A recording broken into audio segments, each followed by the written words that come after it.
আগামী শুক্রবার 5 জুমা এই মুক্ত মঞ্চে সর্বস্তরের তাওহীদি জনতার অংশগ্রহণে সকল রাজনৈতিক সংগঠন, সামাজিক সংগঠন, দাওয়াতি সংগঠন, শিক্ষা প্রতিষ্ঠান, সমস্ত ব্যবসা প্রতিষ্ঠানের উদ্যোগে এক একটি মিছিল নিয়ে আপনারা এখানে সামিল হবেন ইনশাআল্লাহ।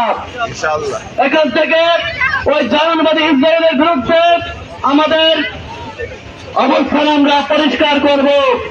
আজকে গাজায় যে হত্যাযজ্ঞ হয়েছে, সেই হত্যাযজ্ঞ যদি ওয়াশিংটন ডিসিতে হতো, সেই হত্যাযজ্ঞ যদি বার্লিনে হতো, সেই হত্যাযজ্ঞ যদি লন্ডনে হতো, তাহলে কি বিশ্বের মানুষ শুনলে তো?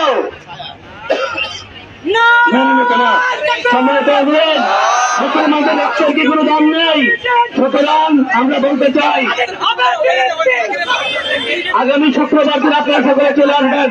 প্রয়োজনে খাওয়া দাওয়া করে যেমন নামাজ পড়বেন, প্রয়োজনে রোজা রেখে এখানে আসবেন ইসরায়েল ফিলিস্তিনের মুসলমানদের জন্য।